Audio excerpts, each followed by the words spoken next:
What's up, everybody? Welcome to another episode 2 of the Captain's Quarters. I am the captain, Captain Chuckles, and tonight we have another very special guest, and I hope I do him proud with my introduction. I always want my introduction to be good. So, straight out of the 614, he is all things Godfidence. This is the Babushka Bear, and this is Mr. Jeffrey John. Welcome to the Captain's Quarters, sir. You're one of the first few people to finally get that entire thing 100% accurate.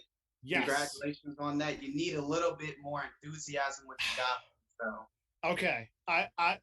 I will work on that. If I ever and this isn't about me. This interview is not about me, but I got into the ring. I was able to do my first introduction. It was awesome. It was a bucket list thing to sign off.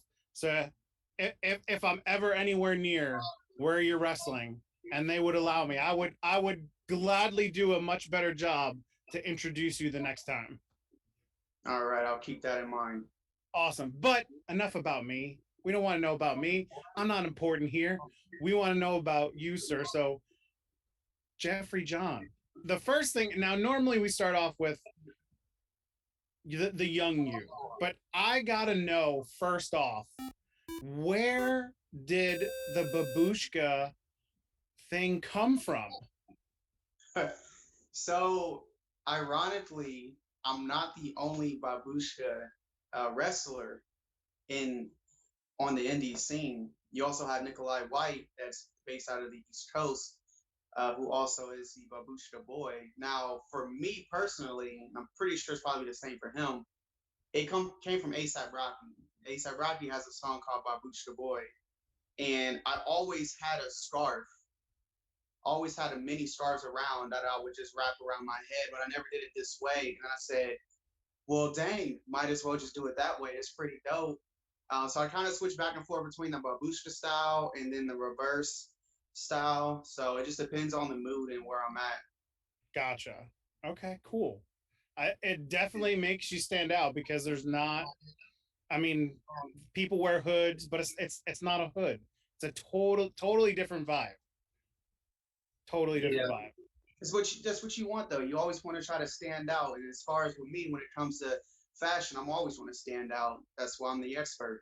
Yes, and we're gonna hit on that a little bit later because I want to find out more about how that aspect of your life started and then how it transitioned into wrestling. But Jeffrey, what was a young Jeffrey John like as a kid growing up?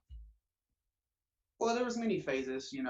As a young kid, it was always wrestling and then Nickelodeon, wrestling, Cartoon Network, but it was always wrestling related. I was an Attitude Era kid, so I was always watching Raw, but I always watched WCW too. I think Eddie Guerrero, I think that's one of the questions you had, but Eddie Guerrero was the reason why I love professional wrestling. His work in WCW is by far the best work I've ever seen be done prior to being able to see Japan wrestling. Yeah. Uh, so that WCW Cruiserweight division is what got me to love it, but I was highly entertained with the Attitude Era with The Rock, Shawn Michaels, Triple H, all of those. Did you have like a preference of WCW or WWE? I would say WWE simply Yeah. because it was like it was always being pushed the most and it was always progressing. I think the one thing that stuck with me as far as the WWE over WCW was their tag team division back in the day. So the Hardy Boys, Dudley Boys, Edge and Christian, those like three teams were the ones where I knew as soon as they would get on, it was going to be amazing. And then honestly, the video packages.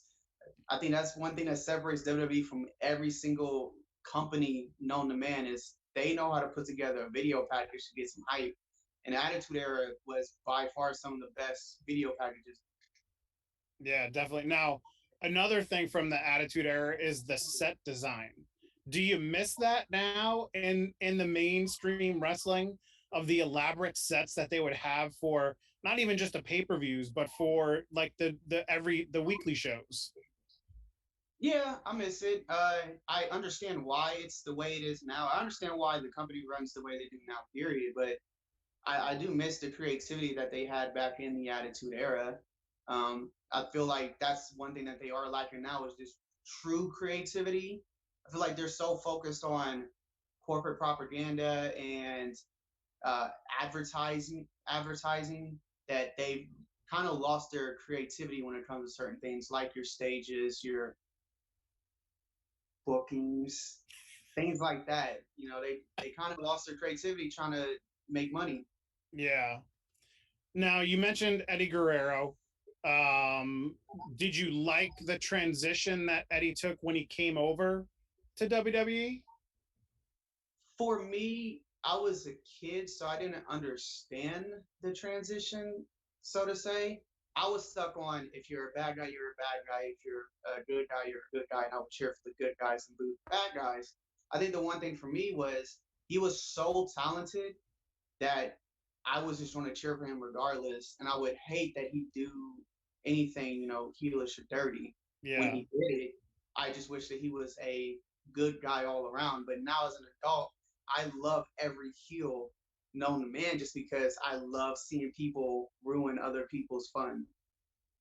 Did you have a favorite persona that Eddie took on throughout his career? Ooh, I would say, um, ooh, that's a good one. I would probably say his work that he did when he was with China. Okay.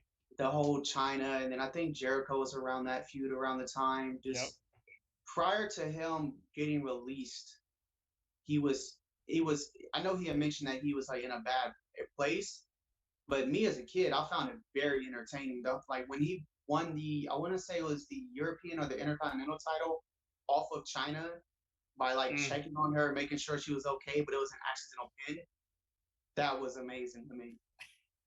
That was when WWE could book interesting story. Yeah. Anyway, moving on.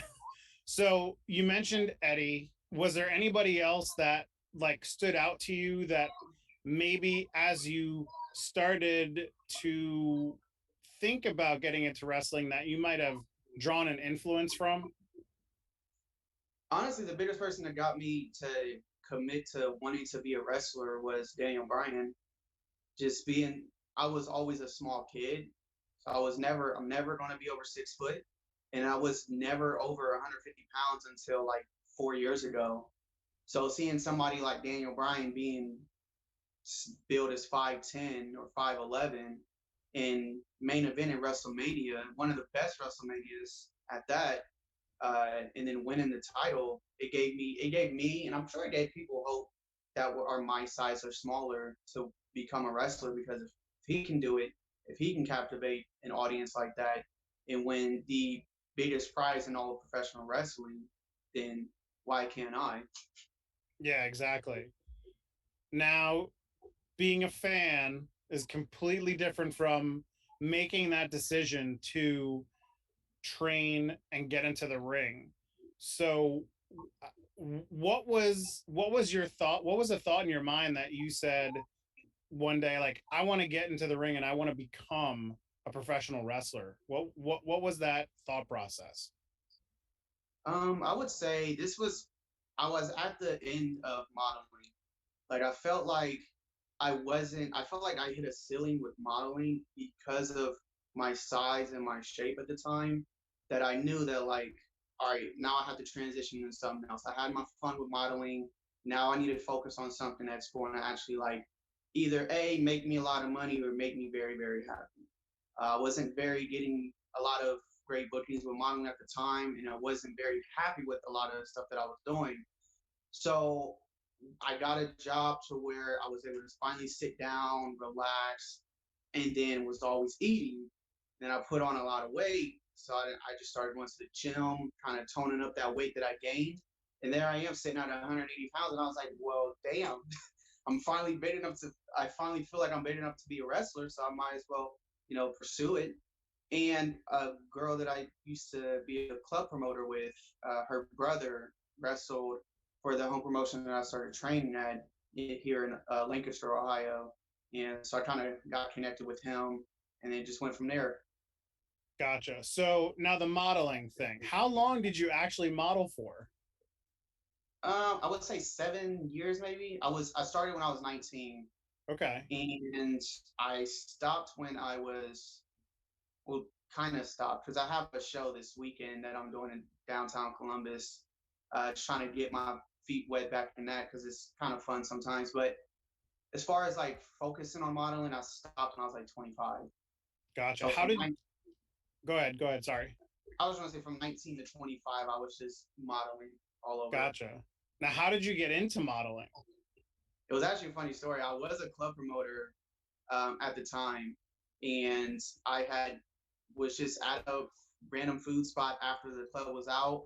And as I was ordering food, this just guy walked up to me and said, "Hey, kind of like your build. Have you ever thought about modeling? Blah blah blah." And then he kind of gave me his card. I didn't go to his like agency at the time, but I did. It sparked an interest, so I started looking up agencies in Ohio, and I got with the agency that I started training with. So I just went from there. I got with that agency, I done work with them, and then I started doing a lot on my own.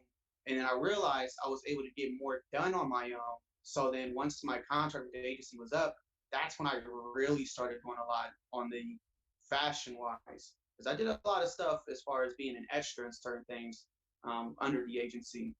Okay. What kind of, what, now, I mean, look at me. I got a big ass red beard. I know absolutely nothing about fashion, but like what kind of modeling, did you do?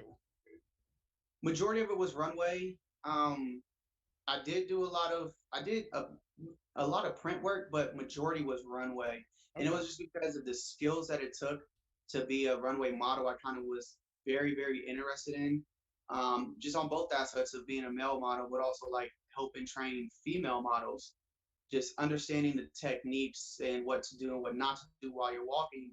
It's so fluid, and that's what always interested me the most was how they were able to walk with such poise, almost like a peacock.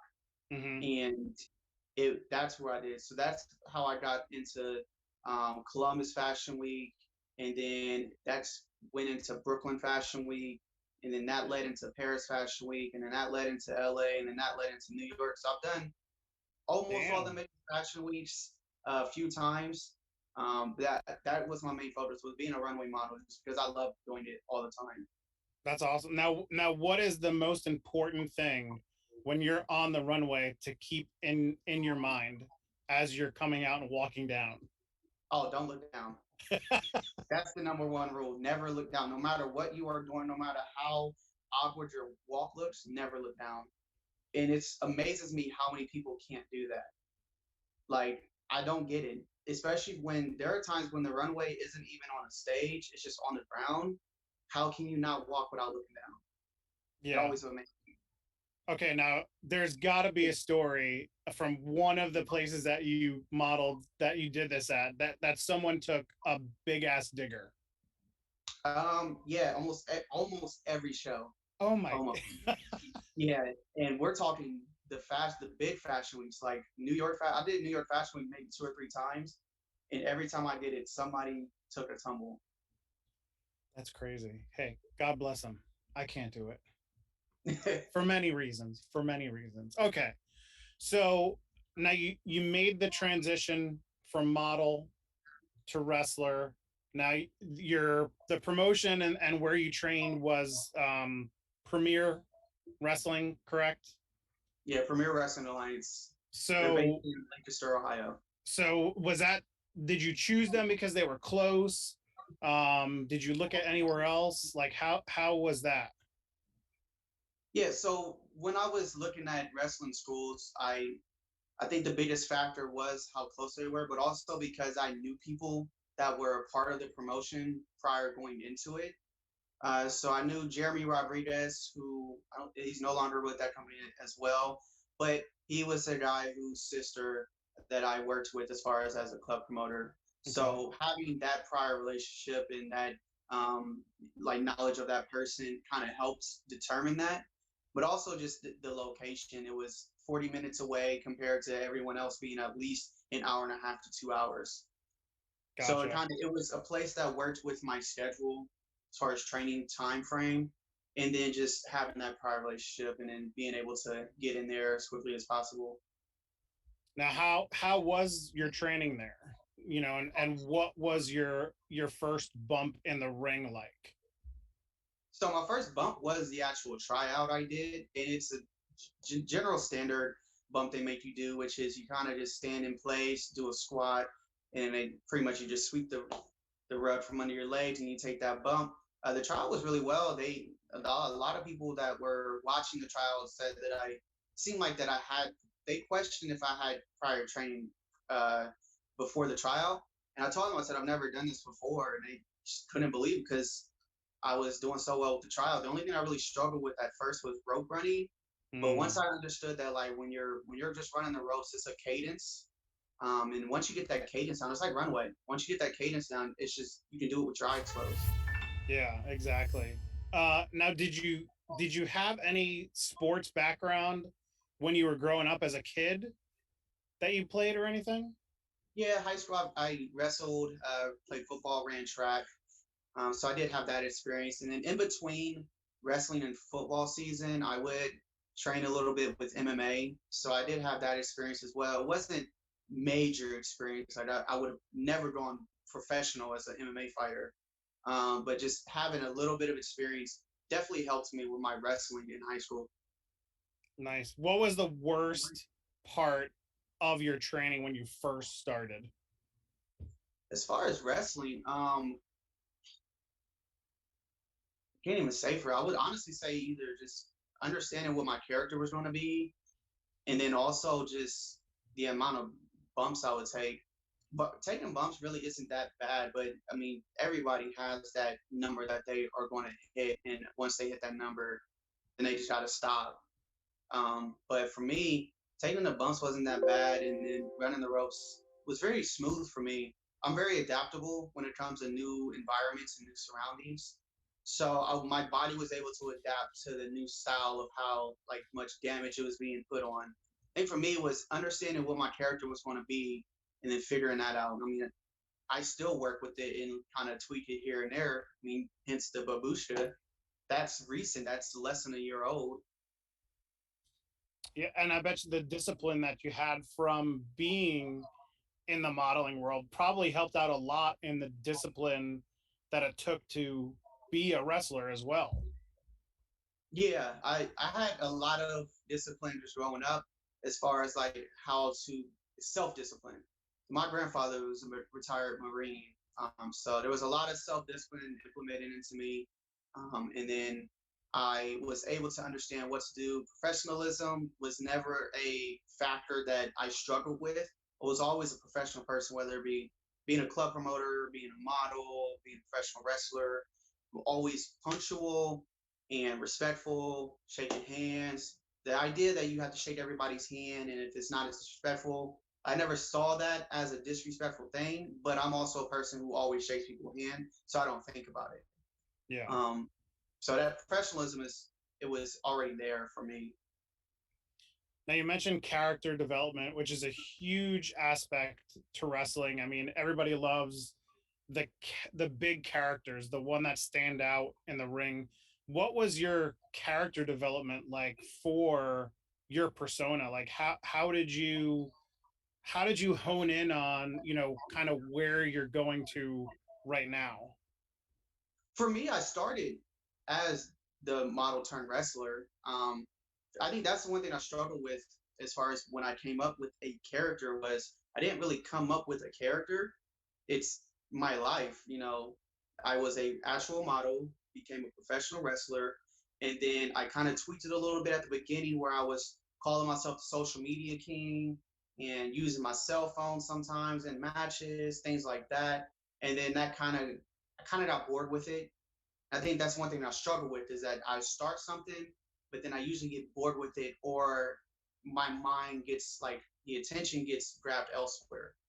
And I can't Gotcha. just stay focused on one set thing. Whereas this babushka thing has been something that I've stuck with the longest, to be honest. Everything else has been like a few months, and I'm like, oh, look at this over here.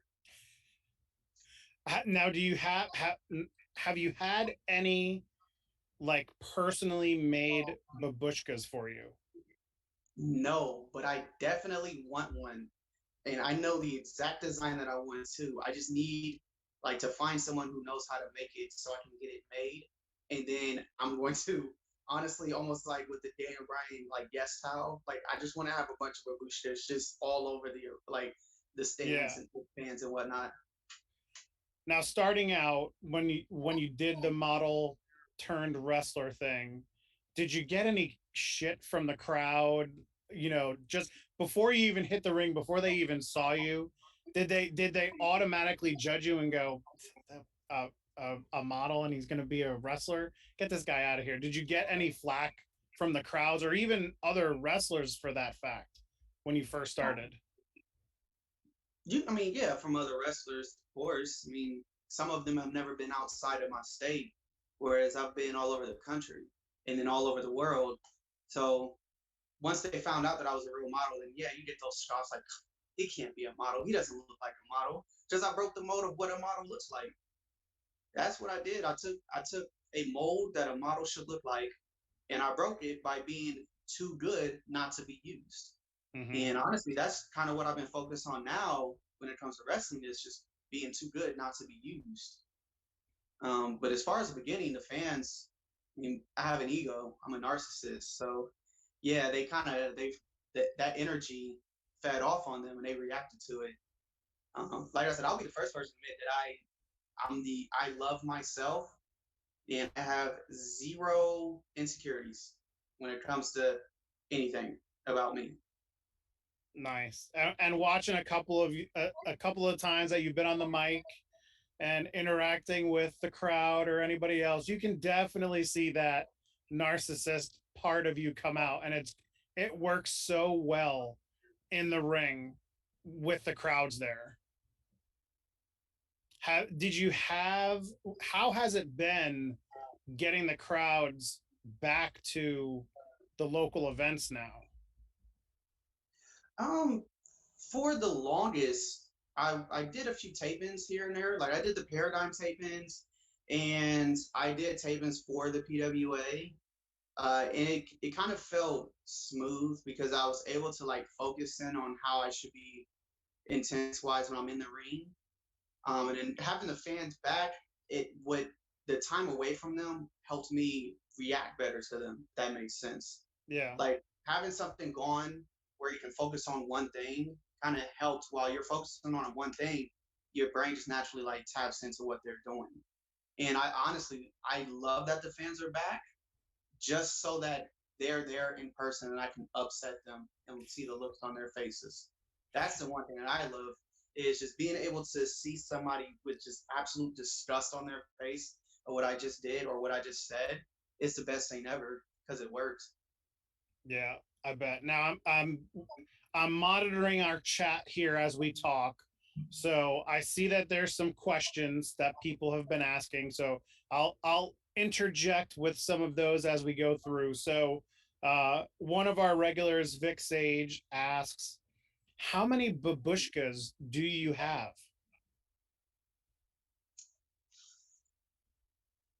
Oof, that's a good question. I want to say double digits, but I don't Okay, know. that's a lot.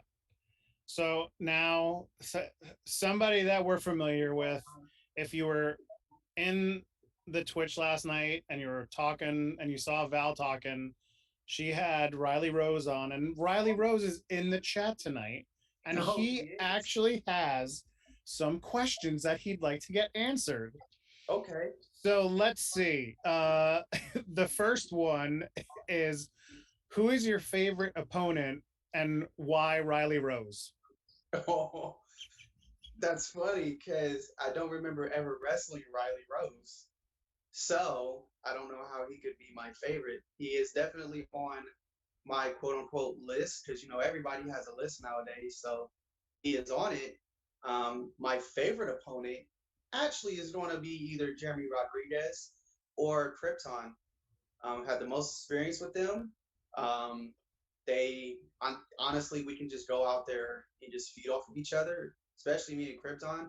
I always wrestle Krypton like it's a Eddie and Ray. And I Mm, think that's why I enjoy it so much. But I will say this, he's only like 130 or 40 pounds, but he is the heaviest cruiserweight to like maneuver around.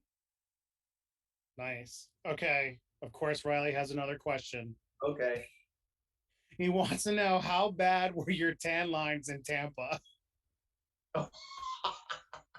Okay. That's funny, Riley. Definitely better than his. But Oh, so I made a mistake of not being extra careful. And first day of the collective, I had a cowboy hat on, so I was perfectly fine. Second day, I didn't have the cowboy hat, and I only had the babushka, and I had my mask. So oh, literally everything outside of this was fine. This right here was all burnt. oh So it looked man. like the reverse of when you're wearing goggles, and then you would expect everything around it to be burnt, and then the goggles would be clear. The opposite. You had the Lone Ranger effect Yes. going on. Okay. We're gonna go back to regular wrestling stuff for a little bit. So you've wrestled in a number of different places. Um, Most recently, unsanctioned pro, I think. You had a little a match there at, and then you had some action next up, which was, I think, 2 weeks ago now. I think you were there Yeah, as well. 2 weeks ago. Now I will say this: the unsanctioned one, that was that ironically, that was an unsanctioned match. It wasn't official. It wasn't on the card. They didn't show me enough respect to book me in the vicinity of my own city. So I've already had words with them. Um, Whenever they have a show, they better book me, or they will always get that Kanye treatment every single time. So that was an unsanctioned match. It doesn't count. I'm still I'm still 0-0 with unsanctioned pro. So yeah, they need to get that taken care of. And if If you they're guys listening, if they're listening, show me some more respect when you're in my city. and anybody watching, you can go on IWTV Live, go search for Unsanctioned Pro, watch the match. It's a good match. Jeffrey doesn't come out on the right side of the win column, but that's okay. It didn't count, Didn't and count. we'll get him next time. So that's all that matters. What was your experience down in Georgia with Action? How did you like the Next Up taping? I really enjoyed Action. I think Action is an amazing promotion, especially down south, for what they bring to the table. I would say the match that I had, I won't speak too much on it. I'll wait for it to air on IWTV. But I hope that for what I was able to do, that it showed the fans down south that they need more babushka in Georgia. I will say that the show that happened later that evening was amazing. Action puts on great shows every single time. They never miss. And I would say the one guy on there who never misses will be AC Mac. So I was the highlight of my night of that entire day was just AC Mac's performance and what he was able to do. That man, I would say, when it comes to confidence, there was probably four people who exudes confidence just as well as Jeffrey John. AC Mac is definitely on that list. Did you get to talk to AC, pick his brain at all while you were there? Somewhat, I try to every time I've seen him a couple times. Like even at OWA, he's been there a few times, so I've been able to speak to him then. I definitely try to pick his brain every time I see him. Nice. Now, while you're training, you're also taking seminars when the bigger names come around. You've had seminars that with Gresham, with Myron Reed, with Shane Taylor. What are those like, and what are you looking to get out of those? When you sign up and go. For me, it depends on who it is.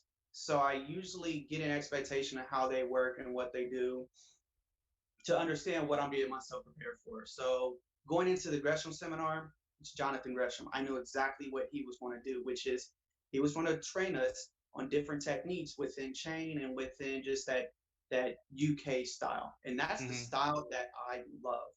Is I love the little things about everything. It's a small detail that will grab my attention before something huge, right? So there are different ways that he was just teaching us how to work a specific arm part, specific leg part, and it's just little transitions that I could have already been doing that I haven't because nobody's shown it to me that make it 10 times better. I will always look at a specific way that somebody does their lockup and does the arm wrench, things like that, way before I see somebody hitting a super kick or a Canadian destroyer. Gotcha. Now, kind of going back a little bit, you've wrestled a bunch with Paradigm. Now you've done some UWFI stuff with them. Yes. How do you like the UWFI rule set compared to, traditional wrestling matches? It's different, and I like different. It definitely brings a new flavor to the States, something that most people are not used to. I really enjoy just the hard hitting of it. Most people don't know that, like, yeah, I was a model, and yeah, I been all over the world. Growing up in Columbus, Ohio, it's a rough environment, especially where I grew up at. So I was always fighting. I wasn't a softie. I didn't grow up in luxury. So I grew up knowing how to fight and being able to just go out there and just fight somebody, like I did with Handsome Max, going out there and just slapping the S word out of each other. Oh, you can curse if you want to. You can curse. It's okay. Okay. Well, we slapped the dog shit out of each other, back and forth, back and forth. I enjoy that type of stuff. I love blood sport and I love what it represents. There's too much. I mean, there's a lot of technical within it. There's a lot of submissions. I want to see people go out there and just hitting each other, and that's what the UWFI and what Paradigm provide is just people just hitting each other and wanting to hit each other, and that's what I love. Yeah. Like, what does Biggie say? Big meaty men slapping meats. Yep, exactly. Kush Baby 421, thanks for the follow. And they actually have a question. They want to ask about AWR's owner and how cool he is. Oh, well, I hope Gary is watching this too, because we just recently had New Blood 4 this past Sunday, and spoiler alert, I won, of course, 3-0 New Blood. So I hope Gary's paying attention. That's 3-0 under New Blood. I hope he's paying attention to that next time he wants to book a title match. No, words there. Gary's really cool. I will say this about Gary. Gary, when the pandemic happened, I was having issues with PWA at the time. We were having issues in regards to mannerisms and things that I was doing outside of wrestling, for protesting aspects of it, just things that I would post in regards. We had disagreements on a lot of stuff, and I was taking a break from them at the time. And Gary was one of the first people outside of Ohio, when Ohio was shut down, to give me an opportunity. So I really appreciate Gary on that. But once again, I showed up and I showed out. Now I'm 3-0. Gary, title shot. Doesn't matter who it is. Gary, if you're listening, make it happen. The man's undefeated. Come on. Okay, we're going to step outside of wrestling. So we talked about modeling a little bit. What else do you like to do when you're not wrestling? What kind of hobbies do you have? What do you like to do on a free Saturday? Well, that's just the thing. I don't actually have a free Saturday. Always working. I'm a very boring person, if that's a shocker. Most days I work during the week, get off work, go to the gym. I'll do my meal prep certain days, depending on when I need it done. Days off, I'm usually traveling wrestling. So if I'm not working, I'm usually wrestling. If I'm not wrestling, then I'm probably resting or getting errands done. I haven't really gone out, especially since the pandemic, because I don't trust people in this city because they're kind of gross. when it comes to wanting to either be vaccinated or follow rules or wear a mask. It's just like, just stop being gross. That's what it is. And people in Columbus are gross. They should already been wearing a mask in the first place. Columbus, heads up. Wear your Yeah. mask all the time. Yes, and stay 6 feet away from me because I like my personal space.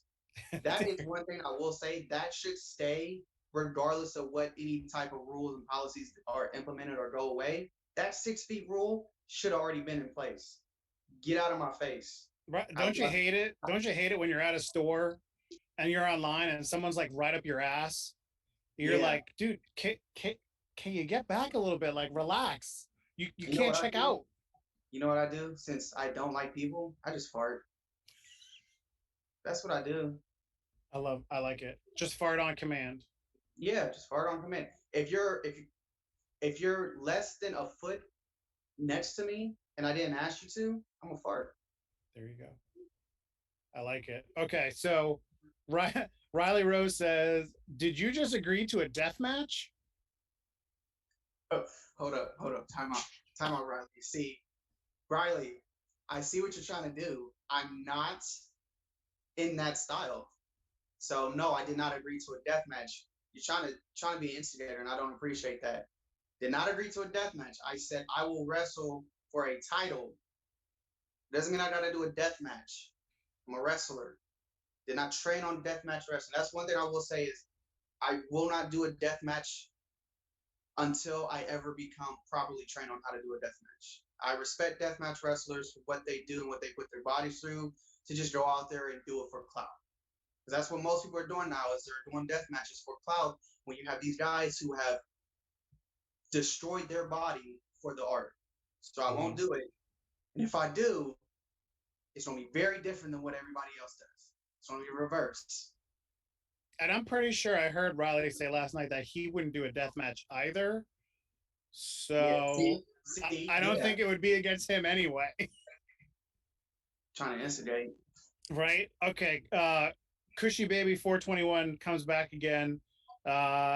He says, I might know a guy that can make that happen. I heard you liked Charlie's belt. I'll fight. It's 2021. Is it 2021? Yeah, it still is. Yeah, still is, unfortunately. I know. I'll fight for the women's title. Then comes back and says, BS aside, you are a beast, and it's an honor to have you in my locker room. From Cushy Baby. Okay. So I don't know the handle. Who's the handle? I feel, I don't know. To me, it sounds like it might be Gary. It might be Gary. It might be Gary. And if it's not, and if it's not Gary, it's someone that has a lot of insight into AWR. You know what? I know for a fact that it's Gary because Kush is in the name. See, it is me. It is confirmed. It is Gary. All right, Gary. Gary, thanks for coming into the chat tonight. 3-0. We appreciate it. 3-0. Let's make it happen. Let's get a title match. Doesn't matter for what you'll go for any title. Mm-hmm. Right? Okay. Any title, any champ. So upcoming shows. What can you tell us about where we can find you next? Okay. Well, unfortunately, because things are starting to get worse again, I've had a few cancellations come up. I was supposed to be up in Cleveland this Saturday for MAW, somewhere it's Northern Ohio. Don't know where specifically. That got canceled. It was going to be at a taco festival, and the festival got canceled. And the next week was supposed to be in Pickerington, Ohio for OWA, where I was going to do what everybody has been wanting, and that was unmask Espiritu Maya. And he, for whatever reason, just decided to make a few calls, and then the commission or whatever it was at Pickerington canceled the show because he called. I know he did. He was scared that I was going to unmask him, and he played the coward's move and got the whole show canceled, ruined everybody's day. Was that was the OWA, like the pool show? Was Yeah, that one? Yeah, yeah, I saw that the other day. That it stinks that things are regressing in some areas, that it's now affecting you guys again because they got to shut down shows. yeah. It stinks that some people just are out there just ruining moments and ruining time, everyone's time because they're scared to take off a mask. Yeah. Now you mentioned Espiritu Maya. Now I saw a match against him, I think at EWE, that you guys had.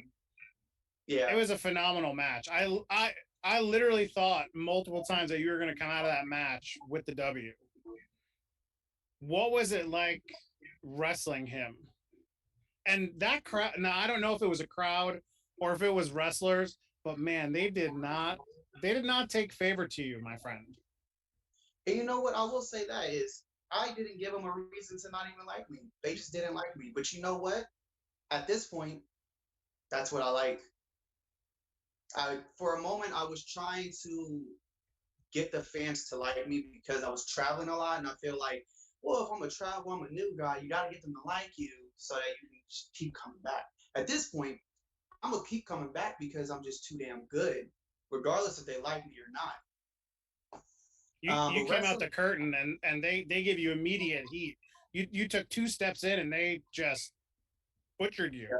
They didn't give you a fair shot at all. it's a lesson learned. It's a lesson learned. What is the old phrase? FTF? Yeah, I live by that now. By the way, before we get to the match against Maya, Gary says he'll holler at Justin Kyle and see if he wants another body for the mantle. Oh God. Listen, Justin Kyle is a big dude, but uh, yeah, I'm sure he'll probably by the time I can get a shot, he'll probably lose it. Hopefully, Justin Kyle, please, can you just like take a break from that title so I can get a shot? Um, nah, I'm not scared. I'm not scared of Justin Kyle at all. I'm not. There's no need to. Justin Kyle is made of the same skin that I am, but a lot more, just a lot more. But oh well. It's been laid out there. Justin Kyle, if you want it, You know what, Justin Kyle? come get it. Justin Kyle, you're the champ, and I'm the challenger, and I'm challenging you. Justin Kyle, I want the shot. Gary, make it happen. I don't care when. Make it happen. You heard it here first, everybody. You heard it here. Let's see. Let's see what happens in the future. Yeah. Let's see. Now, Val Pancakes also says about Espiritu Maya. She says, "I do want to see if he is as handsome as I feel he might be, but unmasking him would just be rude." That's what I'm here for. That's what I'm here for. I'm here to be rude. I'm here to get to the truth. There you go, Val. And Val also says Justin Kyle is fucking terrifying. Maybe. I saw him like when my first time ever seeing Justin Kyle wrestle, he wrestled I want to say it was Alex Ocean at AWR, and within the first 10 seconds speared him through a door with light tubes, and then his entire like skull was just split open. And then he wrestled for like an extra 15 to 20 minutes with his skull just split open. And I'm just like, yeah, see, this is why I stick to what I do, because I first 10 seconds and my head split open, I'm quitting. I I the men and women and everybody that does that, I give them massive respect, because there ain't no way I'm taking a light tube to the head and get it dug You into gotta my forehead. And you gotta be a special kind of tough for it. yes, And I'm I am tough. not that special tough. Yeah, I'm tough, but I was built different. So now back to Espiritu Maya. How was that match? Now, was that for the title? I believe so. It's Okay. been so long. And that was our first time ever like working each other. I mean, Maya is amazing. He's one of the future, but once again, he's a fraud wearing the mask. That's how I see it. He could be so much more. Just take the mask off, man. Just take it off. I've seen his face. I won't say whether he's handsome or not, but I've seen it. So I would like for the rest of the world to see it. No, the match was amazing though. Well, it was great. It was a long day. It was cold. We were in, we were. It's a legit garage, um, just big enough for the ring. But yeah, the match was really good for what it was and for what we were given. But definitely looking forward to match number 2 of Spirit to Maya in the near future. Hopefully, we can have it sooner than later. Was very looking forward to next week. But I will say, after next week, the next time you will see me, um, not scheduled, but I will make an appearance at Heavy Hitters 3. I'll make a special appearance. Who knows? They might get another Kanye segment. I might pull out the Yeezus and hop in that ring. You never know. Just might happen. After that will be September 18th at EWE. Be wrestling Kai Faden and Shane Boucher. I don't know too much about Shane. I know he's a student from Black and Brave, which I know a few of their guys out there, like Solomon Tupu and Conan Lycan. So pretty cool dudes. So I'm excited to see what he can bring to the table. And Kai Faden, I don't know too much about him other than he used to wear a mask. Now he doesn't, and now he showers in blood. It's kind of gross. So I hope Josh is watching this.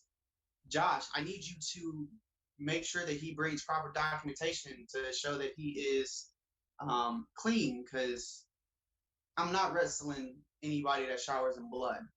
It's disgusting. That doesn't sound sanitary. You trying to be Blade? Yeah, no, that doesn't sound sanitary. Oh, let's see. Gary again says Alex Ocean jumped off a speaker about 15 feet up onto Justin, and Justin still won. I was there. I know, Gary. I saw it. Just I lost my mind. I'm just saying, Gary. I'm just saying. It doesn't even have to be Justin Kyle. It doesn't have to be Justin Kyle. You have other champions. If you want me to, I'll grab somebody and we can go for the tag titles too. You never know. Ooh. But a title shot is what somebody who's 3-0 deserves. So now, if there was going to be a tag title match, who would you choose as your partner? Oof, that is a tough one. See, because I'm usually a lone wolf. I'm a one-man wolf pack. But if there was somebody that I would want to win the titles with, regardless of where it is, I would honestly say Morgan Taylor. Me and Morgan have crossed paths at AWR. It was my first victory, but Morgan Taylor has progressed a lot in ring wise. And that's somebody that I also want to see have more success and more attention on the indies as well. So I would say myself and Morgan Taylor. You know, he's gorgeous, and I'm Godfidence, because we're the only G's that matter. See, and there's a catchphrase and everything already. It's like it's made to be. Yep. Vic says, "How about a mask versus Babushka match?" Oh, I asked for that. I asked for that, honestly. I hope Espiritu is listening, and I hope the owner of OWA is listening. I asked for Mask versus Babushka. They wouldn't agree to it. There's a buildup. Maybe they're going to get to that point. You know what the buildup is? The buildup is that Espiritu is scared because he knows he would be walking out with the mask. That's what he's scared about. That's why he called the Pickerington Commission Board, whatever they are, to get the event canceled. Everybody should be blaming Espiritu Maya for the reason why you are not able to see his face next Friday. Damn you, Espiritu Maya. Now you mentioned the match with him. It was the first time you guys were in the ring together. What's it like to, get into the ring and call a match and be in there with someone that you haven't had a chance to be in the ring with before? you might not know, how they work and everything. How does that process happen for you in those situations? For me, um, well, for me with the Spiritu, it was fairly easy and it was a breath of fresh air because I was wrestling a luchador who knows how to be a luchador. Like I said, I love wrestling Krypton and I love wrestling Jeremy, but Krypton was a luchador who really didn't understand how to be a luchador. So I would have to carry that mode of like, here's what I'm going to do for you so you can showcase you being a luchador rather than then Krypton saying, hey, I'm a luchador. I'm going to do this. I need you to do this. Mm-hmm. So it was a breath of fresh air to go in with somebody who understood how to be a luchador so we can put on that style. But in regards to anybody else, when I'm wrestling, when I go in there, I'll just, kind of break the fourth wall real quick. It's just, what do you do? What do you want to showcase? I'll get us there. That's how I see it. Nice. Going forward, future stuff. We talked about where we're going to see you 5 years down the line from this point. Where do you want Jeffrey John to be? Ring of Honor, without a shadow of a doubt. I know most people say, "Oh, I want to be in WWE," or "Oh, I want to be on AEW," or "I want to be here, I want to be there." I want to be at Ring of Honor. I have built a relationship with people behind the scenes at Ring of Honor. I have been around the product. It's one of the first places outside of like your WWE and WCW that I actually like watched and fell in love with. And even just recently, I was actually at Glory of Honor in Philly this past weekend, Okay. and I had the pleasure of being one of Dalton's boys, and was one of the best experiences that I've actually had. Period. So much fun. Dalton's an amazing person, and just the entire environment of Ring of Honor is something that I love, and I love being around. And I would love to actually be a performer for Ring of Honor, and I would love to travel with them, be in the ring, create the moments that they create, just everywhere in Ring of Honor. Ring of Honor is my favorite place to like be around and watch and and study from. Plus, they have, in my opinion, one of the greatest wrestlers like that's still alive right now in Jonathan Gresham. Yep. And they also have Shane Taylor there, who Yeah, you've done some stuff with before. So yeah, their roster is so stacked, and I wish people would realize that you have the entire foundation. They are faction stacked. You have yes. the entire foundation. Uh, what is it? LFI. Yep. And you LFI, STP. got SCP, the Righteous. What else is there? I know there's a few more that I can't think of off the top of my head. Um, and I was just talking about all the factions too, and I can't. But yeah, like they are stacked with so many factions that it's crazy. And even like Brian Johnson just had an entire Philly showcase out there, and he was the first person I met when I actually like started helping out with Ring of Honor, and to see where he's progressed to is like so amazing. They do have a lot of big names, but also great wrestlers Yeah. on that roster. Now, I'm going to bring this back to Riley again because I think there was a tweet where Riley mentioned something about you being one of Dalton's boys, and I forget Yes. what the tweet actually was, and I wish I could bring it up. But now, how was that? How did that happen?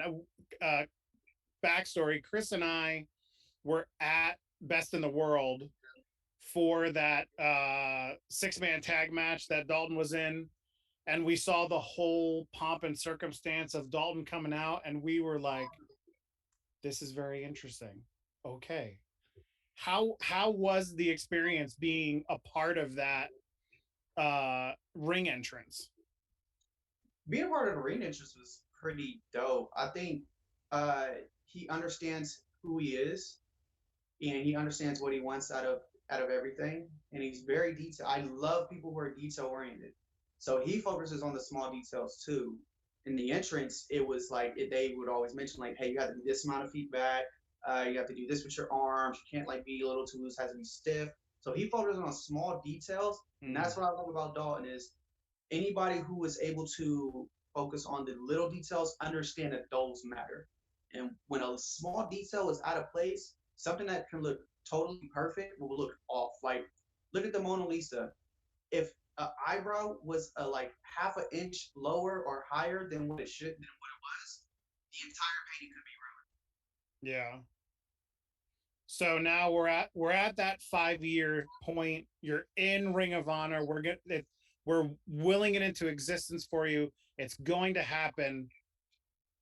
Who is your first match against now? Yeah, it's 5 years in the future. We don't know who all is going to be there. Let's just say it's the whole roster that's there now. Who is your first match against in Ring of Honor? Okay, so first, does it have to be a dream match? Sure. Okay, dream match, Jay Lethal. Okay. Off the gate, I would love to get the dream match, Jay Lethal. Let's say not a dream match, just a regular match. Regular match, that's a good one because there's a lot of guys, there's a lot of talent that I could see like me working.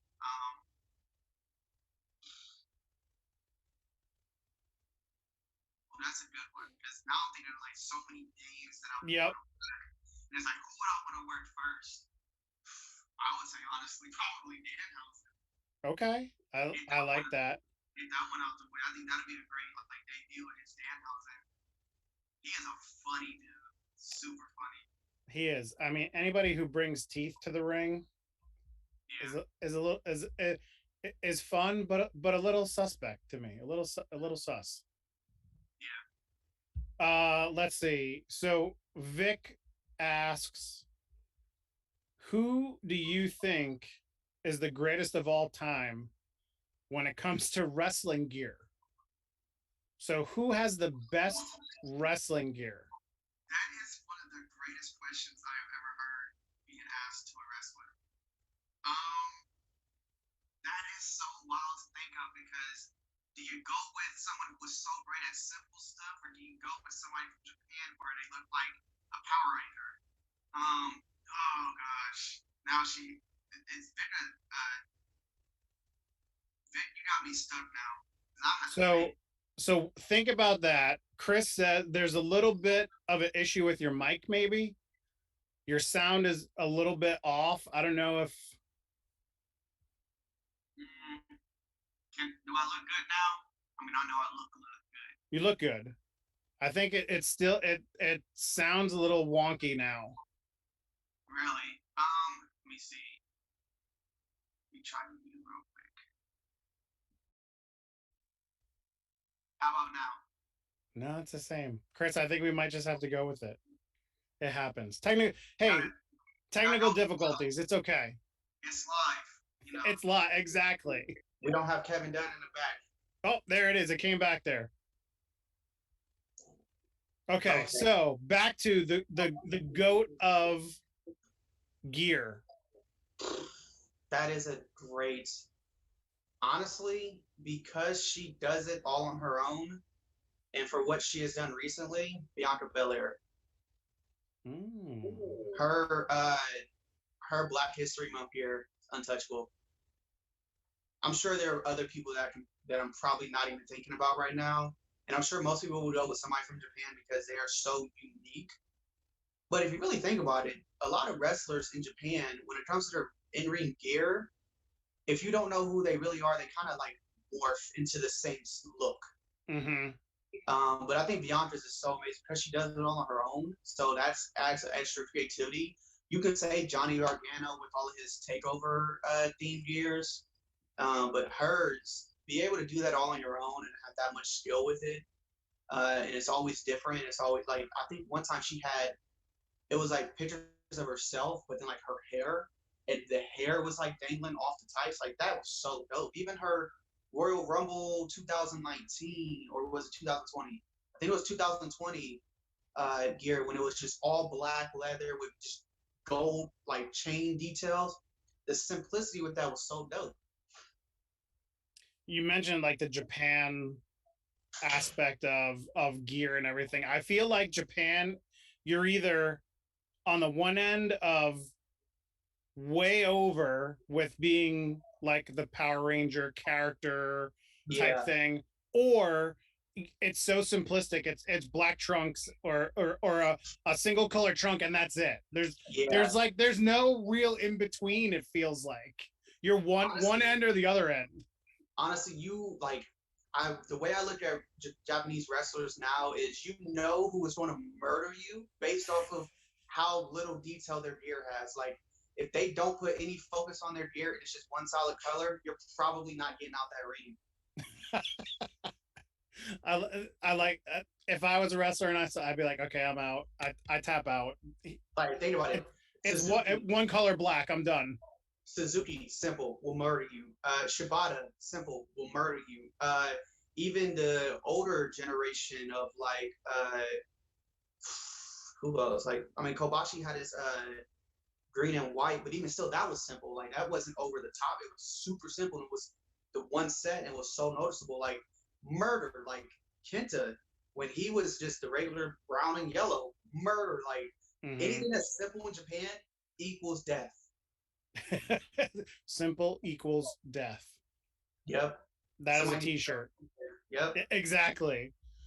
Since we're talking about gear, and doing some research, I saw that you had someone just kind of come up with a new design for you that I think is also was also on your pants in the last couple of matches that I saw. The J and the J go in opposite ways. What went into creating that new logo? So I've had that logo since 2019. It was honestly the first thing that I was thinking about was I need something super unique with wrestling. Like I have Godfidence that I put there, but I needed a symbol. And I was like, well, what is that symbol? What is Godfidence and what would that represent? And I honestly just Prince's logo was the inspiration. And I Hmm. said, well, okay, so what can we take with this logo to make it very unique? So I got rid of the O at the top, put a crown on there, and then I switched up. Just I pretty much took that arrow and just took its opposite ways to make two J's. It started out with two arrows, and then my friend who designed it also wanted me to have some uniqueness to it. So rather than having arrows, because people just want to think that it looks like a weird Prince logo at that point, I took out the arrows and kind of curved it in and kind of give it a old English style. Mm-hmm. That's where it came from, was just me taking the Prince logo and then turning it into two J's with a crown on top. Gotcha. And see, now you got to get that on your first made babushka somewhere. See, gotta let them wait for it. See, we're okay. I'm not rushing anything. I'm not rushing anything. So you've wrestled. We talked about action down in Georgia. You do a lot of stuff up in the mid Atlantic, Northeast, Ohio area. What's the farthest that you've traveled for a wrestling show? Grind Time Wrestling. Actually, this past June, it was June 26th, which is my birthday. Wrestled down in Sarasota, Florida. Okay. We It was myself and Morgan Taylor. We drove to Jeffersonville, Indiana, and met up with the Hornet, Freddie, and then Saban Gage, and then we drove down to Sarasota, and then I proceeded to murder Saban in our match. How long of a ride is that? 20 hours? I want to say for me and Morgan, it was like 16 and a half, almost 17. Okay. And that's with including the drive to Jeffersonville. That's not too bad. That's not too bad. So, are there other independent places that you want to branch out to? I mean, we know the goal 5 years down the road or sooner is Ring of Honor. Where are some other places that you haven't gotten a chance to wrestle yet that you'd like to go to? Oh, I can tell you five right now. First one is I want to actually be on a card for action. I definitely enjoy Next Up, but to be on one of the main cards is a goal of mine. And then Limitless. Up in I love Maine. Limitless and all of their work that they do. Enjoy. I really love them. I know they have a show coming up October 8th that definitely might see my face just out and about over there in that direction. And then you have Black Label Pro. I would love to, be able to connect with them, getting some work done there. And then honestly, I want to just get to the West Coast and find somewhere out there. Maybe, actually, Violence and Suffering. Violence and Suffering is a place that I want to go to.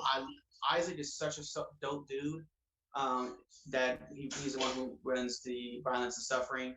I met him a few times when I worked GCW and even down at the Collective. So I definitely want to make my way out there pretty soon. Plus, I got to help out my guy Nikolai. I got to help out the other Babushka. He's been having some trouble with Robert Martyr and Daniel Garcia. Ooh.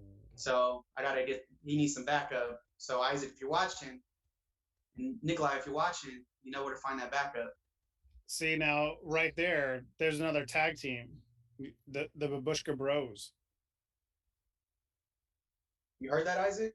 If you're watching, I mean, it makes sense. Yeah, it makes sense. And going up against Martyr and Garcia, oof, those are two very heavy hitters. I know firsthand about Martyr, firsthand, and Foot. Now, you mentioned Action and trying to get on the main card, not just on the Next Up. We do a lot of stuff with Action. We love Action. We love CEO Matt. If you were to get on the main card at Action, who would you want your opponent to be from down there? First, would probably be. So I want to say AC Mac because I love AC Mac and I would love to work AC Mac, but I know that I have to work for that one. So I can't just out the bat request the AC Mac. So first, I would probably say Ashton Starr. Would love to work Ashton. I think that would be a great first opponent, either Ashton or Martyr. I know Martyr does a lot of work down there too. Yep. Yeah, lately he's been down there a lot. I think both of those, all three of those matches would be good, but that another one against Martyr and it would be your first against Ashton. Yeah. Those would be good matches. Okay. So we talked a lot about wrestling. We've run the gamut. We know what you want to do 5 years from now. We know some of the short-term goals. We're going to have a little fun now. Since you've traveled a little bit, I'm sure that you have some sort of fun, interesting, possibly scary travel stories that have happened while you've been on the road. Now, I will say, and this isn't a Riley Rose Part 2 podcast interview here, but Riley did say that you would be in his wrestler car and also said that you are a fantastic driver. Yeah, I'm a fantastic, I will say this, I'm a fantastic but also scary fantastic driver. I am a get me there as quickly as possible type person without like breaking any major laws. So for me, if you're riding with me, expect to stop as little as possible. I think that was one thing that made the drive to Sarasota rough was we were stopping like almost every 2.5 hours, and I can't do that. Just get us there. So if you're driving with me, we're stopping when we need gas or if my bladder's about to explode. I'm with you. Same page on that one. Yeah, and it was one time where I thought it was about to explode because I drank 4 on the way to Jersey a couple months ago, and it was legit scary because we didn't have another stop for like another 20 minutes, and I had to go like right there. And I think in that car was Zach Thomas and Shane Mercer was in the car, and it was like soon as we stopped, got out of the car and ran to the bathroom. Oh man! Sprint, almost pushed people over. I almost forgot my mask trying to go in there. It was a scary moment. Okay, so give me a funny road story that's happened to you when you've been out there traveling. Let's see. Usually they're boring. Never really had any funny ones. I would say just driving with Morgan, because that's who I mainly ride with now is Morgan Taylor. That's why I want to see him like gain a lot more progression within wrestling because a lot of people say that I've been putting in a lot of work in the past year, but he's been right there with me the whole time. So I want to see him get more opportunities as well as me. But I think he's earned a few opportunities in certain places. Cough, cough. Paradigm. as many times as he's been with me and they forget his face. I always tell him he has a forgettable face. That's what it is. People can just recognize me when they see me, whereas he just kind of blends in. But he's been standing out a lot more, and I'm really happy for him as well with that. But funny stories, I mean, we just had one. Was at AWR, had a great New Blood showcase. On the way back, we were in his car because I took mine to Philly, and I was not taking mine from Philly to Indianapolis. So we stopped in Columbus, grabbed his car, drove there, had a great show. We were all happy. And then the ride back was just the absolute worst. Oh. I'm a Jack in the Box fanatic. So if we're ever in Indianapolis, we already know we're stopping at Jack in the Box because we don't have them in Columbus. We get to Jack in the Box, we're in line, and we were like 4 cars behind us deep when we pull up to the window to order. And we're sitting there for like 3 minutes. Then eventually I was just like, I'm a rude person too. If you're making me wait, I get very rude and anxious. So I leaned across him because he was driving, and I was like, hello, is anybody there? And then like 30 seconds later, they were like, yeah, we're not taking any more orders. Mind you, we're the one supposed to be ordering. There's 4 cars in front of us and then like 3 or 4 behind us. So we had nowhere to go. We couldn't just go around. Oh. And apparently the workers got into it with one of the people like ahead of us. So then they said, forget it. We're just not taking anybody else's order. We're done. So that upset me because when I get my hopes up about Jack in the Box, I get them super high. And to be let down like that hurt my feelings so bad. Oh, and man. then we were just like, you know what? Hardee's is across the street. We'll stop at Hardee's. They have a good chicken sandwich. I'm going to get that. We get to Hardee's. Nobody's in there. Yeah. Mind you, they were open until 10 and it was 8:30. What? And nobody was in. Yeah, nobody was in there. I was upset. So I said, you know what? He took reins and he's like, you know what? I'm going to just drive and then we're going to stop on the way. I was like, all right, fine. So we finally stopped and we grabbed our food. I can't remember where it was. But as soon as we pull out, we park to do 2 things. One, separate the food so we know whose is whose. But also, that was the same time that Walter and Ilya was wrestling. So we needed to stop because he wanted to watch that too. And we watched the match all the way through. Get done. He's ready to back out. He starts to back out, and then his car doesn't go. Like, it'll reverse, but it was like a natural like reverse where it was on a hill. Yeah. It wouldn't get no gas. And then he freaks out, parks it, tries to start it up again, wouldn't back out again. And then eventually, like, he was giving it gas and then it just stopped. Gets out, throws his keys, starts freaking out, kicks his car door. And I'm just like, bro, come on now. We need those keys. Like, regardless of how you feel, we need those keys. And then, honestly, it was just the car was overheated. And then we just had to sit there for an extra, like, 30 minutes. And then, like, he started his car up and we started driving. He was like, I am not stopping until we get home. But yeah, the whole freak out was hilarious because he gets out the car, just throws his keys like a drama queen, and then kicks his car door. Meanwhile, I'm getting out the car very casually, like, oh, it shouldn't be that bad. It could have been terrible, but I was just like, oh, it's not that bad. It's not my car. Now, Jack in the Box closes and or whatever the hell they were doing, not taking your order. No one at Hardee's. So what's the go-to? Now, we don't have Jack in the Box where I am in Pennsylvania. What's the? I've had it, I think, one time when I was down south in like South Carolina or something. What's your go-to meal at Jack in the Box? All right, so it's not technically a meal. Okay. I get some certain things. So I get the loaded mini tacos and then a side of egg rolls. And if I'm feeling frisky, I'll also get like chicken tenders because the ranch sauce is amazing. But my go-to is the loaded mini tacos and then the egg rolls. The fact that they have loaded tacos and egg rolls. Yeah, see, you're missing out. Makes me a happy man just to think about it. You're totally missing out. Oh, Christopher says, don't knock the egg rolls. I will never knock the egg rolls. I love egg rolls, man. They are amazing. Me and Morgan Taylor have legit like driven around the entire city of Indianapolis, going to different Jack in the Boxes. I think this was It was the collective last year in Indianapolis. So that actually was a funny weekend too, because I don't mean to get off topic, but like day one, we're there, we helped out, and our idea was we're going to like kind of thug it out night one, and then get a room for night two going into day 3. Mm-hmm.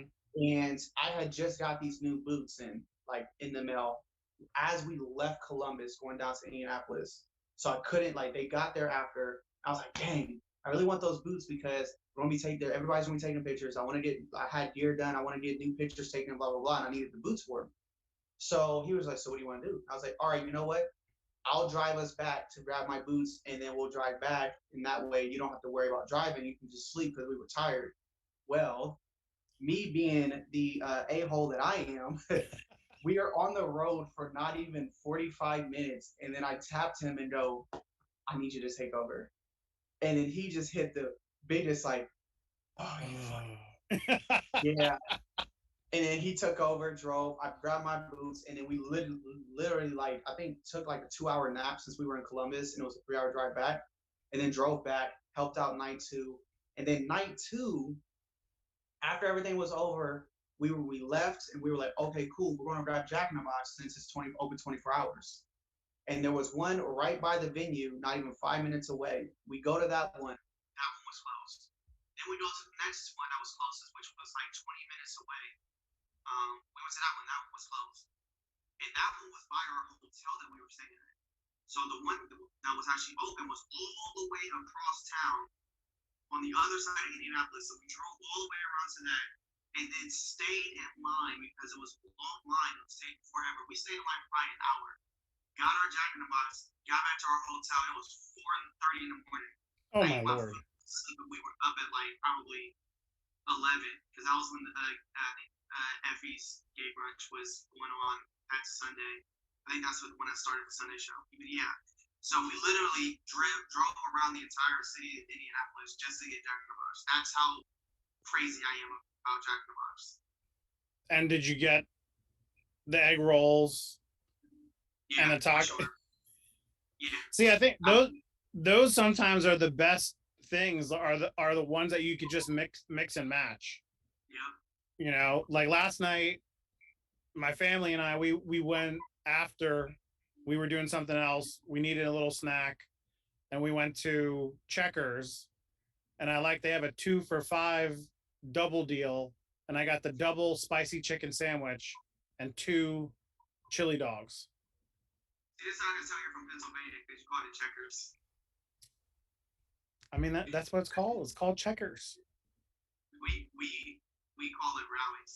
See, okay. See, and Chris even says it's Rallies. Well, I'm sorry. They have the best fries out of any fast food place. The best fries. As a fat man, I have to go with I'm an Arby's curly fry kind of guy. Like Rallies, Checkers are the only place besides Popeyes because they have the same type of fries that don't need anything to go with the fry. True. With Arby's, you still need either the cheese or the Arby's sauce. Yeah, I can see that. Now, having grown up in New York, though, I will never, ever, ever pass up the Nathan's crinkle cut fries when I'm at a Nathan's. And there are not many places. What part of New York is that in? Because I've been to New York quite a few times. I grew up on Long Island. The original Nathan's was, of course, in Coney Island. And the second Nathan's that they opened up was in the town that I grew up in Oceanside. And unfortunately, they had to downgrade. I'm sad. They went from their big restaurant to a little tiny restaurant now, but they're still there. So it makes me happy when I go back and visit my dad.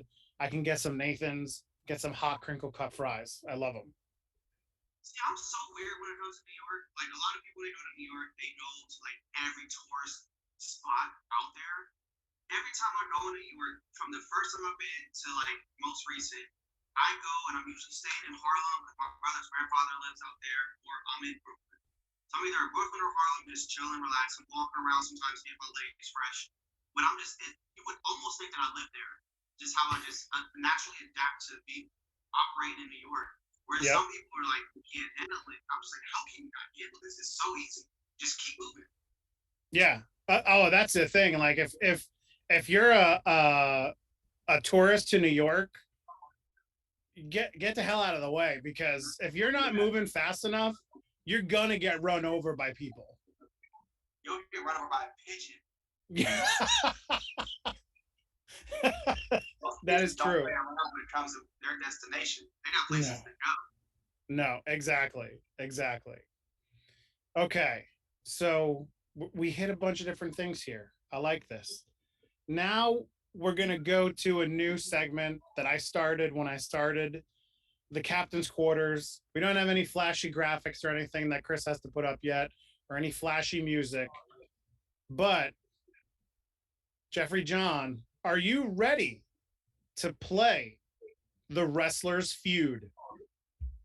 I am almost ready. I will just say this as a side thing. I get the logo on keys in the background, but this is the captain's quarters. We need bikini bottom. More bikini bottom. I think that will definitely need more elements of bikini bottom. I know the captain's quarters is a relatively new thing. Christopher, can you work on getting some of that? Can we get a captain's quarters background? Can we get copyright? Okay, that makes sense. I can just put a pineapple up behind me too, you know. Yeah. There's just a pineapple there. Well, the top already looks like a pineapple, like the top of a pineapple. Right? See, exactly. Christopher, let's work on. Christopher says coconuts too. Yep, that's coconuts. Good. Okay, I'm good. So, Jeffrey, I'm sure you've heard of Family Feud. You know how the game is played. They give you a question. There's a number of answers that are on the board. So tonight, the top 1, 2, 3. Wow, I can't even count. 1, 2, 3, 4, 5, 6 answers. If I counted right, 5 answers. I took off the 6th one. Top 5 answers are on the board. The question, and you get the traditional 3 strikes. Okay. The question is, name something you'd see more of at a wrestling match than a tennis match. Okay. I'm just guessing. You're just guessing. You got as many guesses until you get 3 X's. So if we're going off of now, I would say light tubes. And that's an X? That is an X, sir. Oh, man. Okay. So I'm trying to think of what, like, are at tennis matches rather than... Yeah, not necessarily. We're just talking about, I'm going to go just a traditional wrestling match. Nothing crazy or anything like that. What you're going to get more of? More drunk people. Good answer. However, I know. Wow. I did not come up with these answers, but that is a very good answer. But it is not. This is another conspiracy to make me look bad. I think Espiritu Maya has brought in this question. I'm blaming him because this is a hard thing to think about. Who thinks about? I know. Okay, you got 1 X left. Again, I'll read the question again. Name something you'd see more of at a wrestling match than a tennis match. I can't say cheating because it's been a lot of that lately. Can I get a hint since Espiritu is conspiring against me? Okay. Let's see. I'm gonna give you a hint to the number 1 answer. Okay. And the hint is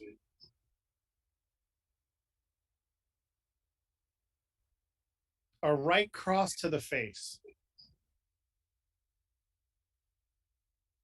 Punches? We're going to accept it. We're going to take that as fighting. Fighting is the number one answer. Okay. You still have one chance left. We already took the number one off the board, fighting. 61 people said fighting. What else do you have for me? And Christopher in the chat, shut up. I don't care if you don't like my Wrestlers Feud.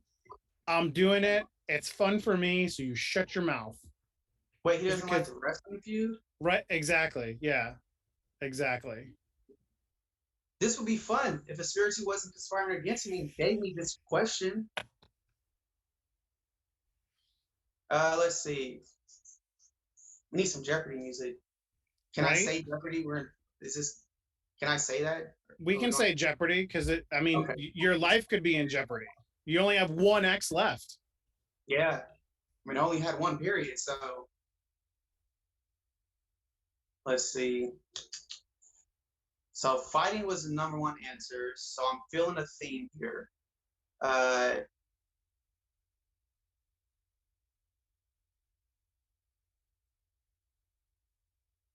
You're going to see more half-naked people.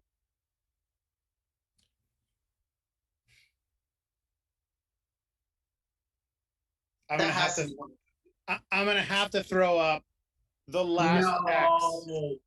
Was it close to something? It was close. So Christopher in the chat actually had one of the answers, spandex. That's half naked. It could be a full singlet or something. I don't know. I don't make up the rules. Actually, I do make up the rules, but okay. So number one was fighting with 61 people. Number two, muscles. Muscles. Apparently, tennis players don't have a lot of muscles. Have they seen Federer? Federer's muscular. I did not. Wrestlers? I did not vet these 100 people that answered this question. So who were these 100 people? Was it all a Spiritu Maya? Possibly. Number three on the board was men. Okay, sure. First of all, whoever said that was dumb because I agree. Yeah. So all of those who said men, it was dumb. I agree. Stupid. Not smart. Number four was spandex. Chris had that from the chat. And the last one on the board, was yelling with 6. I don't know. Have they not heard a tennis player's grunt? That's loud as hell. Yeah, I know. But Jeffrey, thank you for playing the Wrestlers Feud. We started off last week. Landon Hale was our first one. I believe he got, and I have it written down somewhere, he had somewhere around 70-something points. So right now, Landon is in the number one spot with 70-something points. Jeffrey, you are number 2 with 61. So we're going to keep this going. We're going to see what happens. There's going to be some sort of prize. I don't know what it is. Chris says the question was garbage. I don't care. It was fun. We're going to move on. And we're going to go on to a question that Val asks on the stack. Oh, Vic, Vic, I'm sorry that the answers sucked. I did not interview the 100 people to get the answers. Espiritu did. Vic, blame Espiritu Maya. I want everybody to go on Twitter right now and hashtag and tweet cancel Espiritu Maya, and then just put the reasoning because he has been conspiring against Jeffrey John, and it's unfair. And to throw in, we also need the Mask versus Babushka match. So there you go. Make sure you mention that too. Okay, so Val Pancakes. It's in her name. She loves pancakes. She always asks, how do you take your pancakes?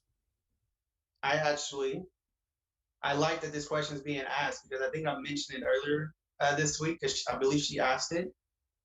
Notice the background, the blue, white, and the red. Yeah, it's France. So I take my pancakes and I throw them away because I eat French toast. Secondary option would be waffles, but waffles and pancakes are legit the same thing, just made a different way. Same batter.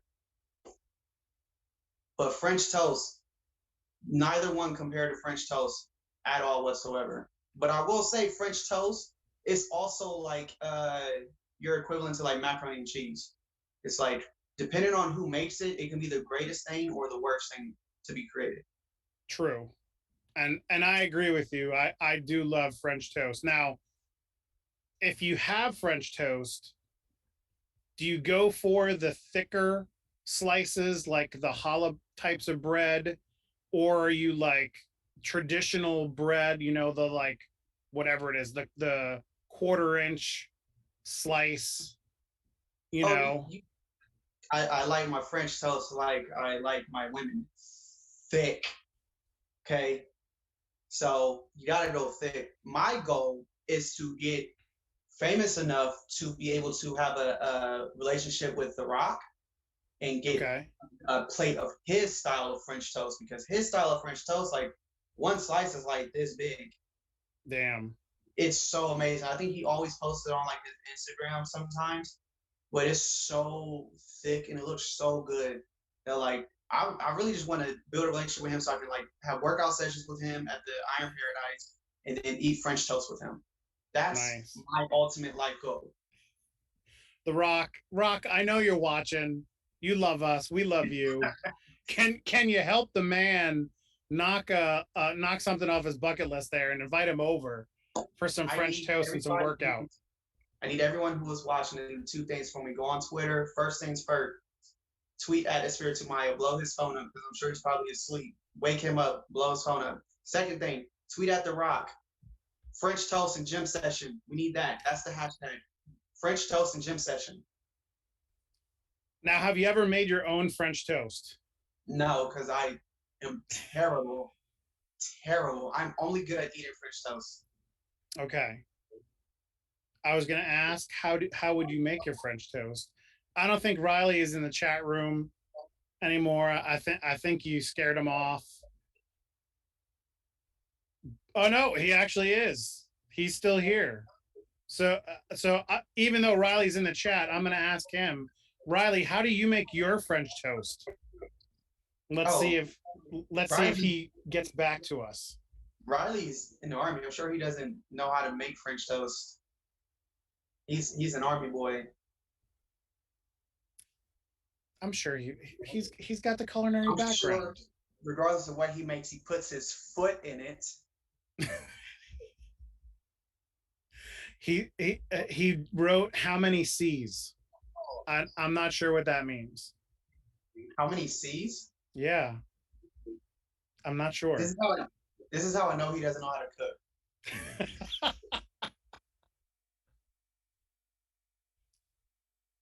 Vic says, "Ooh, salty toast." Vic, you've never had French toast if you think it's salty toast. Yeah, ever. Like, come on, you get that bread, you soak it in the egg with a little bit of milk, a little bit of cinnamon, a little bit of vanilla. You let that sit for a little while. Mm-hmm. Pop it in a hot pan with that sizzling butter. I'll say the French toast has actually gotten me to actually add a little bit of cinnamon to my eggs too. Whenever I make eggs, add a little bit of cinnamon in your eggs. Amazing. Wait, whoa, time out. Cinnamon to your eggs? Yeah. So I always eat my eggs scrambled, and what I do is the way I mix them is I do two eggs, and I do like the like free range eggs. So I get 2 free range eggs, and I throw in like egg whites. So I do more egg whites than actual egg yolk. Okay. So I have that in there, and I put a little bit of pepper, a little bit of pink sea salt. Yep. and then just a dash of cinnamon. Hmm. Yeah, it's so amazing. Interesting. I will have to try that. I will have to try that. That sounds interesting to me. I've never. I'm a very.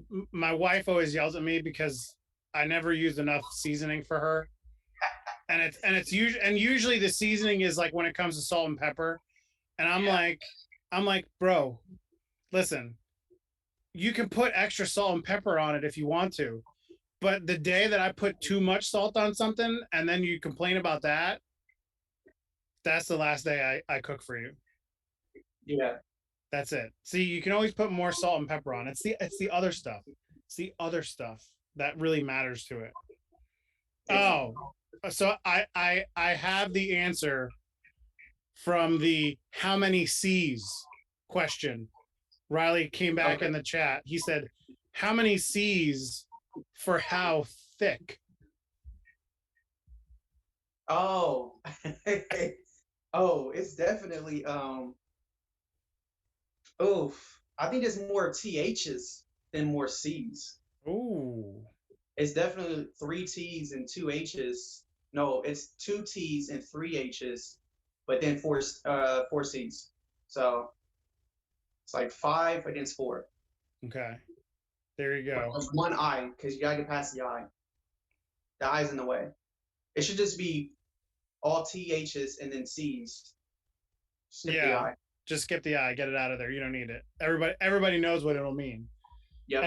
And also Riley says the batter for French toast has vanilla and cinnamon with French bread. Yes. With French bread. But can he make it though? He might know this because he Googled it. So that a challenge. There's a cook-off challenge, just to see if Riley can make French toast.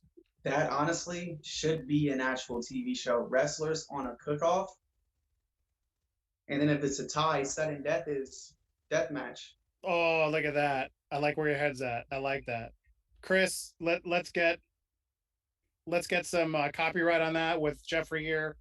We'll get him in. That's what we're doing. That's the somehow we'll get a test kitchen and we'll just invite wrestlers to this test kitchen that is nowhere, and we'll do this somehow. I don't even know how. One day, dreams. Okay, so we talked about pancakes. We talked about French toast. Val is probably very unhappy with your answer, but that's okay. She's really Val Waffles, even though she won't admit it. Yeah. But now, cleared it up. Yeah, but now we're gonna talk cookies, and as a tradition on any Bald Monkeys network show, anything that we talk about, we need to get your choice of Oreo cookie. The two choices. Now people have strayed a little bit here and there over the year that we've been asking this question, but primarily we want to know, are you team single stuff, the original regular Oreo cookie, or are you on team double stuff? Naturally, I would say I don't eat Oreos because I don't. Only time I do is when it's in cookies and cream ice cream. Okay. So that's what I would say. But since we're going to stay on topic here, since I've strayed so much, I will say single stuff. Single. About as single as my entire life. Yeah. Chris says shut it down, close up shop. Wrong answer. Wrong answer. There's a reason why I say single though. Okay. Let's hear it. I am not heavy on frosting. I don't like frosting. Like if I ever get a cupcake or a cake, I will swipe off the top. I really don't like frosting on like that because it just makes me sick to my stomach if I have too much of it. So I will definitely choose single for the benefit of everybody else, for me not wanting to throw up. That's why. It's nothing against Oreos. It's everything against frosting itself. Okay. But I'm sure he still wants to shut it down. Vic said ban him. We had some of the bald monkeys double stuff emotes in the chat. Chris also says swipe off the top. Just take the bottom and make it into a cupcake sandwich. No, that's gross. Like, I for the longest time though, I didn't like whipped cream. For me, like back in the when I was a kid, I hated whipped cream. It wasn't until I became an adult and I had fun with it that I like actually enjoyed whipped cream. So like for me, frosting, I used to love frosting. Like I would be able to eat a cupcake in a single bite, regardless how big it is. I would just like, why waste your time trying to eat a cupcake and get your whole face messy? Just throw the whole thing in there and just eat it. It's just at a certain point, too many people are starting to get too creative with their frosting and their icing, and it's just they strayed away from the original like style of icing and things like that. So it started to become too much for me. A lot of icing became too sweet. So whenever I would just do that, it kind of like it's almost like when you eat something so many times you love it, but then somebody like replaces it with something and ruins it for you. Like for me, I love jelly cranberry sauce for Thanksgiving time. Well, my mom tricked me as a kid, and instead of giving me cranberry sauce, the jelly kind, she gave me beets. And me as a kid, I was kind of stupid and gullible. So I bit into the beet thinking it was jelly cranberry sauce and immediately wanted to throw up. And it kind of like, I always double check my jelly cranberry sauce now just to make sure. Okay. Now you've mentioned something that annoys me too. And it's yeah. That is the worst vegetable ever. Next to the tomato. Tomatoes are pointless. I agree. I am not a tomato person. I people who can slice a tomato and like just put salt on top and eat it like that, get the hell out of here. If you can eat a tomato like you eat an apple, get the hell out of here. There's a door. There's a door. Go to it. Like Arkham. They need to be in Arkham Asylum. Oh man, beets are the worst, and for your mom to trick you like that, that is horrible. Yeah. That is hard. But okay. But is there anything better than the canned? Is it the canned jelly? Oh yeah, for sure. If it doesn't have the can ridges on there, I'm not touching it. See, I knew there was another reason why I liked you, Jeffrey. It's the candied to slice it. It's just perfect. Perfect. Okay. You've redeemed yourself from the Oreo question. I know that others will not forgive you for the wrong answer of the single stuff, but that's okay. We don't interact in a forgiving community. So I'm pretty sure my bookings will get canceled here in the next few months. We heard you like single stuff, regular Oreos. We had to take you off the show. I'm sorry. Yep. Don't do that. Don't do that.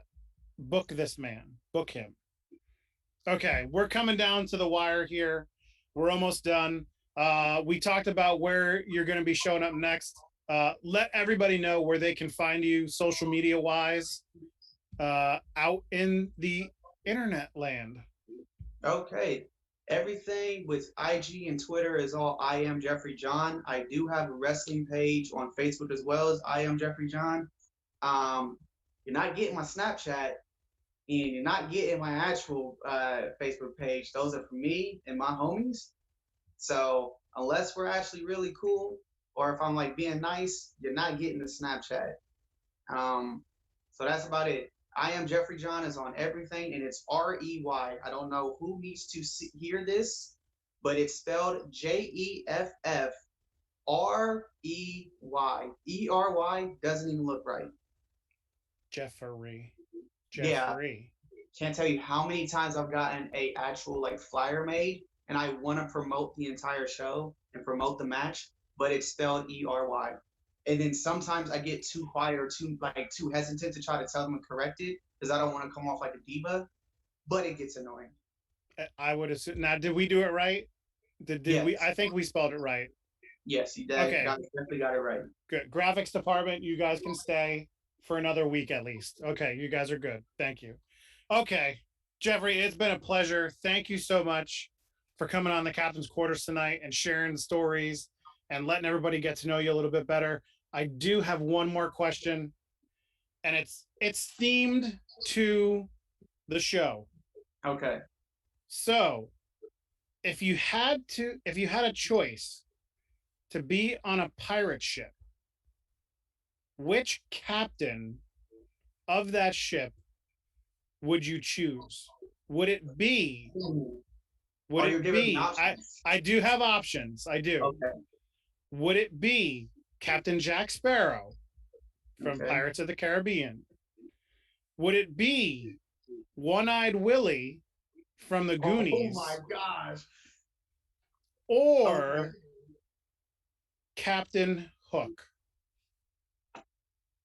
One-Eye Willie. One-Eye Willie. Again, Goonies is my favorite 80s movie of all time. I love it. Again, you have redeemed yourself from the Oreo question for me personally. I love the answer of One-Eyed Willie. And thank you for knowing who One-Eyed Willie was. Oh, Goonies is if it's not the best 80s movie, it's definitely top 3 with Lost Boys and Breakfast Club. Agreed. 3 great movies. Okay. Jeffrey, thank you so much again. It's been a pleasure, sir. Everybody check him out on Instagram, on Twitter, his wrestler page. Don't go to try to find his personal page. Don't be that guy or that girl. Don't do that. Just follow the regular stuff out there. Make sure you follow, make sure you watch his matches on IWTV. There's plenty up there that you can see. There's plenty that's going to come forth in the next couple of months, I'm sure. We're going to will that 5-year Ring of Honor into existence for you as well. Everybody, thank you for joining us tonight. Christopher, thank you for keeping everything. One more. Before we go, I do have new merch coming in. Mind you, I don't have any cartels or anything like that for online purposes, but once I get t-shirts back to me, if you want one, I'll definitely make a post about it here on Twitter and Instagram. And then I also have new stickers in and 8x10s in. So definitely get in touch with me and we'll get some stuff set up. Definitely looking to get that stuff out there, especially with shows being canceled for the next 2 weeks. Yep. So everybody, when you see that post, we'll make sure to tweet it out as well. Get in touch, DM them, get that stuff, get some merch, get some new merch. Everybody loves new merch. Again, yes. Jeffrey, thanks for hanging out tonight. Everybody in the chat, thanks for hanging out. Thank you for all the questions. We're gonna sign off. Jeffrey, hang out for 1 second. We'll just be in the green room with the 3 of us. Okay. I know we got interviews next week. I don't know who they're going to be yet. So just do what you normally do. Check our Twitter. Watch it when that stuff comes out. Because I know we got some good stuff in the works. So everybody, thanks. This has been the Captain's Quarters. Chris, send us out, my friend.